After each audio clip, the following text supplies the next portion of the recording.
este es un día trascendente. En el caso de la República Dominicana, nosotros estamos inmersos en un proceso electoral que nos va a llevar a completar la segunda parte de las elecciones que mandan las leyes y la Constitución, porque ya tuvimos una primera experiencia que fueron las elecciones municipales que nos dejaron un sabor amargo por todas las barbaridades delincuenciales que se cometieron en ese proceso, por lo que aunque los que fueron electos en esas elecciones de todos los partidos legalmente puedan ejercer esa función, pero legítimamente la mayoría de la población los va a cuestionar y sobre todo cuestionará a los que surgieron precisamente producto de esos actos delincuenciales que fue a través de la compra de cédula y muchísimas cosas que tienen que ver con eso, y que incluso la Organización de Estados Americanos, OEA, 2 días después de la realización de esas elecciones, decía que eso no puede volver a pasar en la República Dominicana. Primero, la abstención inducida, lo primero, y lo segundo, la compra de las conciencias y de cédulas, que también nosotros hemos dicho, es verdad que eso viene sucediendo hace muchísimo tiempo, pero cada vez con menos incidencia, porque ya hemos tenido en muchos casos gente que paga dinero y luego el que va a ejercer el derecho al voto lo hace por quien él entiende. Y por eso hemos tenido un candidato a alcalde de un partido, a senador de otro partido y a la presidencia de otro partido en una misma demarcación. Que si nosotros pudiéramos tener algún mecanismo de cómo potencializar eso, sería excelente. Y que se deberían tomar muchísimas medidas. Roberto Rosario, cuando fue presidente de la Junta Central Electoral y ya se decía que se compraba las cédulas para que la gente votara por un determinado candidato, bueno, pues se estableció como resolución en la Junta que usted todavía el día anterior, usted podía sacar una nueva cédula, de manera que usted la podía vender esa, pero al otro día usted podía ir con una cédula a votar. Se ha hecho de todo aquí en la República Dominicana. Bueno, pues en el día de ayer, de acuerdo al mandato de la ley, venció el plazo para la inscripción de los candidatos que van a participar en las elecciones, que en una primera fase serían el 19 del mes de mayo, y que si ningún partido, ningún candidato saca el 50% más un voto, no 50% más uno, porque no es un 1%, es un voto que saque sobre el 50% de los emitidos, entonces nos iríamos al 30 de junio, el día del nacimiento del maestro, del profesor Juan Bosch, el Día del Maestro en la República Dominicana, para que entonces vayamos a lo que se llama el balotaje de segunda vuelta y determinar entre los dos partidos o los dos candidatos que puedan representar coaliciones de partidos, saca la mayor cantidad de votos en esa segunda vuelta y ese es el que va a dirigir el país. Bueno, pues en el día de ayer se inscribieron. Y lo que más ha llamado la atención, se inscribieron los candidatos que ya todo el mundo sabía cuáles eran. Ya todo el mundo sabía que Luis Abinader era, él lo negó 3 millones de veces, que yo no sé por qué ni para qué, porque eso hace que la gente no crea en las cosas que él diga. Y yo creo que esa es una de las cosas más dañinas para cualquier sociedad, que sus autoridades sean ambivalentes. Hoy te digan una cosa sabiendo que quieren decir otra y mañana te dicen otra sabiendo que querían decir otra. Incluso hay muchísimos memes y hay muchísimos videos que se han publicado en las redes, que todavía en los últimos tiempos él había dicho que él no iba porque él abominaba, él aborrecía lo que tenía que ver con la reelección en nuestro país.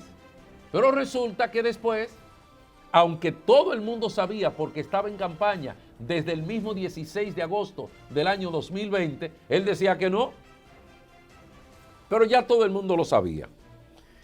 Los demás candidatos, Abel Martínez, que fue producto de una consulta que se hizo, que aunque se decía que no era vinculante, pero bueno, fue el candidato que escogió mediante un proceso de consulta, un proceso de elección, su candidato, que fue Abel Martínez en el Partido de la Liberación Dominicana. Luego el presidente Leonel Fernández, que fue escogido por las estructuras de su partido.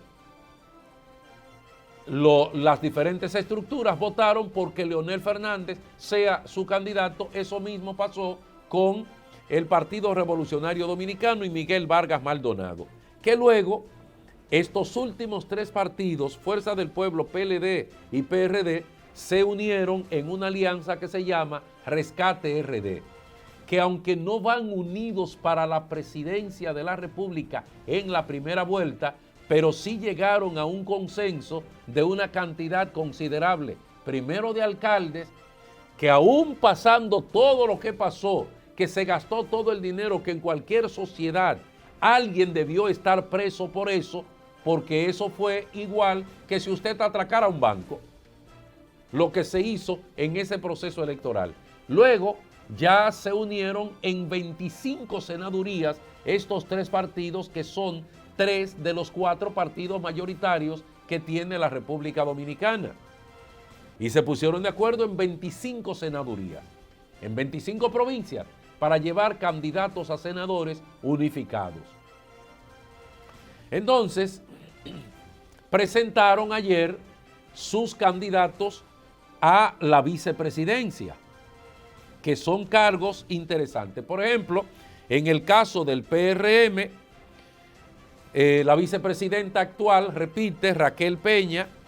En el caso de la Fuerza del Pueblo, Ingrid Mendoza, quien fuera la esposa del doctor Reinaldo Pared Pérez, quien fuera secretario general del PLD por mucho tiempo, presidente del Senado por mucho tiempo, pero que Reinaldo ocupó todas las instancias que se pudieran elegir. Fue regidor, fue diputado, fue senador y fue precandidato a la presidencia. Luego tenemos a Zoraima Cuello, que va como compañera de boleta de Abel Martínez. Tenemos la generación de servidores, que lleva a Nicaula de la Mota. El PPT lleva a Francisca Peguero. Opción Democrática, que lleva a Virginia Antares, lleva a Ico Abreu. El Partido Revolucionario Dominicano lleva a Joel Díaz. Luego, el Partido de la Esperanza Democrática lleva a Ernesto Fadul, y ese partido lleva al cobrador, al señor Espaillat, como su candidato a la presidencia, y el Frente Amplio lleva a Jesús Díaz Morán, cuya candidata a la presidencia es la profesora, se me fue el nombre de la profesora, que ha estado en muchísimas protestas y muchísimas luchas en nuestro país. Esos son los candidatos a la vicepresidencia de la República con miras a las próximas elecciones del 19 de febrero, el 19 de mayo de este año. Se ha hablado mucho de cuáles son las características que debe tener un candidato a la vicepresidencia, cuáles son sus funciones.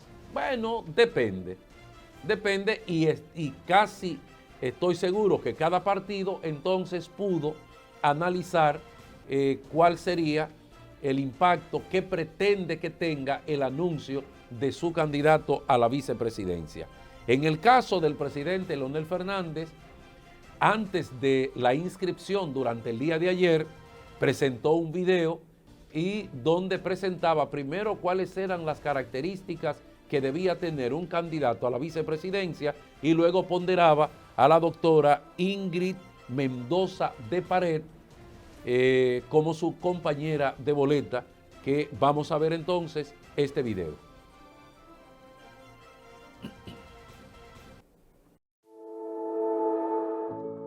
Muy buenas. Me dirijo a ustedes con un propósito claro y determinado: hablarles sobre las cualidades que debe poseer un candidato o candidata a la vicepresidencia de la República. Esta elección no es una decisión que se tome a la ligera. No se trata simplemente de buscar a alguien. En el caso de la Fuerza del Pueblo, recuerden que el año pasado hubo un evento gigante. La Fuerza del Pueblo, como es el partido más joven de la República Dominicana, y esa es la dinámica que se ha estado dando en todo el continente americano, los partidos tradicionales van reduciendo sus impactos en la población y van surgiendo estos partidos. En el caso dominicano, el PRM surge de una división en el año 2014 y participaron por primera vez en las elecciones en el año 2016. Pero la Fuerza del Pueblo ha venido con un crecimiento sostenido en todo el sentido de la palabra.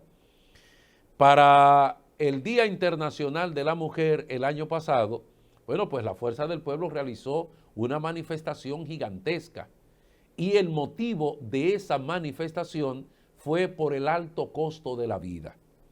Hemos dicho en tantas ocasiones que el costo de la vida, el costo de los alimentos y la inseguridad es lo que se ha llevado a